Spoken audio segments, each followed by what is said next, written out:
Hi hello నమస్తే welcome to our channel. ఈరోజు చూసినట్లయితే ఒక టాపిక్ రావడం అనేది జరిగింది. ఆ టాపిక్ ఏంటంటే చంద్రబాబు నాయుడు గురించి, అలాగే నారా లోకేష్ గురించి, అలాగే బాలకృష్ణ గురించి, అలాగే పవన్ కళ్యాణ్ గురించి ఒక టాపిక్ రావడం అనేది జరిగింది. అసలు ఆ టాపిక్ ఏంటంటే ఇంకా వీళ్ళు ఇంతేనా, వీళ్ళు మారరా, అసలు ఆ టాపిక్ ఏంటి ఒకసారి మన వివరాల్లోకి వెళ్ళి తెలుసుకుందాం. నారా లోకేష్ యువగలం నవశకం సభ అట్టర్ ఫ్లాప్.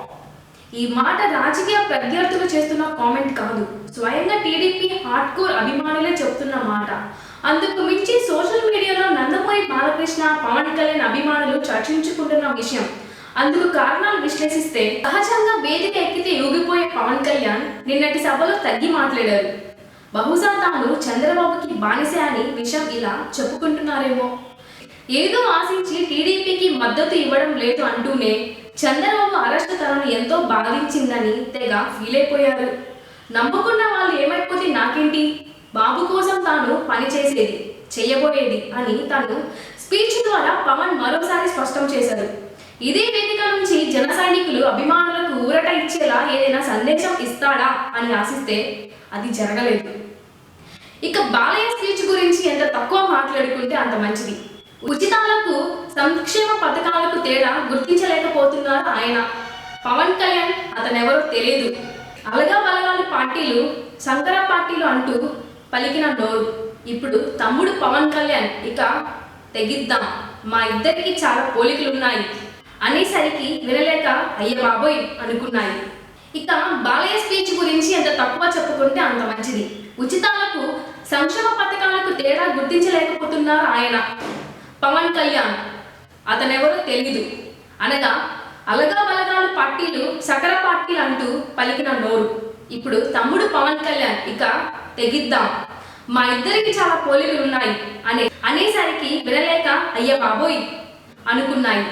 అక్కడి నుంచి తెలుగుదేశ కార్యకర్తలు నవ్వుతూ బయటకు వెళ్ళిపోవడం కనిపించింది. ఇక జనసేన సైనికులు ముఖ చిత్రాలు, ఎక్స్ప్రెషన్స్ గురించి చెప్పనక్కర్లేదు. ఇక జనసేనలో నెంబర్ 2గా చెప్పుకునే నాదీంలో అయితే ఏకంగా ఊహించని రీతిలో లోకేష్ భజన చేశారు.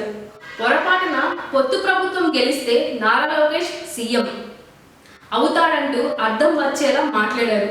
ఆ మాటకు విస్తుగిపోవడం చాలా మంది భక్తు అయింది. ఇక నారా చంద్రబాబు నాయుడు ప్రసంగం గురించి చెప్పాలి. ఎన్నికల నిమిత్తం తాను గతంలో ఇచ్చిన హామీలనే మరోసారి గుర్తు చేశారు. గతంలో ఆయన చెప్పిన అభివృద్ధి, మంచిని ముంచుకైనా ప్రస్తావించలేదు, ఎందుకంటే అక్కడ ఏమీ లేదు. 4 దశాబ్దాల రాజకీయ అనుభవం ఉందంటూనే వ్యక్తిగత దూషణలతో దిగజారి ప్రసంగించారు. సుదీర్ఘ రాజకీయ అనుభవం ఉన్న నేతగా చంద్రబాబు అంతా. ఇక నారా లోకేష్ బాబు ఒక ఐరన్ లెగ్, కాలు పెట్టాడు, కాస్త దూరం నడిచాడు, ఇంకా ఏముంది ఫసక్.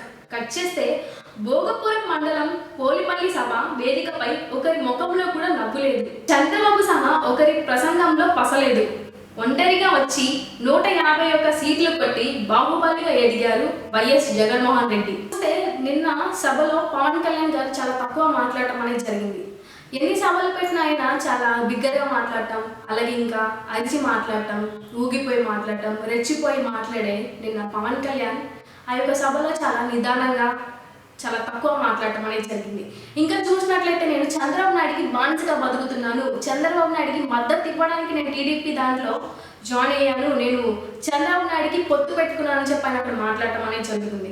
ఇంకా చూసినట్లయితే మన జనసేన అభ్యర్థి నాదెండ్ల గారు ఏం చెప్తున్నారంటే ఈసారి పొత్తులతో వచ్చిన నారా లోకేష్ గారే సీఎం అవుతారు, ఈసారి పొత్తులతో వస్తే ఒకవేళ నారా లోకేష్ సీఎం అవుతారని చెప్పి ఆయన అక్కడ చెప్పడం అనేది జరుగుతుంది. ఇంకా చూసినట్లయితే గతంలో ఇచ్చిన హామీల గురించి ఆ యొక్క సభలో చంద్రబాబు నాయుడు మాట్లాడటం అనేది జరుగుతుంది. అంటే చాతగాని దద్దమ్మ మరలా ఆ యొక్క సభలో ఆ యొక్క ప్రసంగం తీసుకురావడం అనేది జరిగింది. గతంలో ఇచ్చిన హామీలను నెరవేర్చినట్లయితే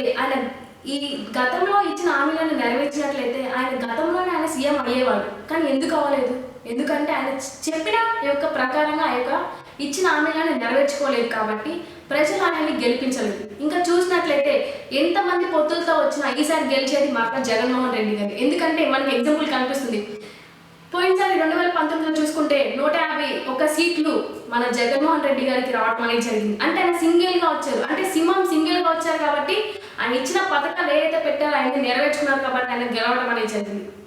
ఇంకా చూసినట్లయితే ఆ యొక్క సభలో వాళ్ళు చాలా నిదానంగా, చాలా ఏదో కోల్పోయినట్టుగా ఆ స్పీచ్ కూడా ఇవ్వడం అనేది, ఎందుకంటే వాళ్ళలో ఆ యొక్క పవర్ లేదు, ఆ యొక్క సత్తా లేదు. ఎందుకంటే వాళ్ళకి తెలుసు మళ్ళా మేము వచ్చినా ఓడిపోతామని వాళ్ళకి తెలుసు. కాబట్టి ఎవరి యొక్క మొహంలో నవ్వు లేదు, ఎవరి యొక్క మొహంలో అంత శక్తి లేదు, ఎవరి యొక్క మాటల్లో అంత పసర లేదు. కాబట్టి వాళ్ళు అక్కడ చాలా నిదానంగా మాట్లాడటం అనేది జరిగింది. ఇంకా చూసినట్లయితే మన జగన్మోహన్ రెడ్డి గారు ఏదైతే ఇచ్చిన హామీలని పెట్టారో, ఏదైతే పథకాలైనా పెట్టారో అవన్నీ ఖచ్చితంగా ఆయన నెరవేర్చుకున్నారు.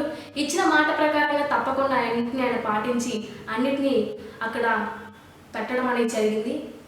అంటే ఏదైతే ఇచ్చిన మాట ప్రకారంగా ఏదైతే జనానికి ఏదైతే జనానికి ఇచ్చారో ఆ మాట ఆయన అక్కడ నెరవేర్చుకోవడం అనేది జరిగింది.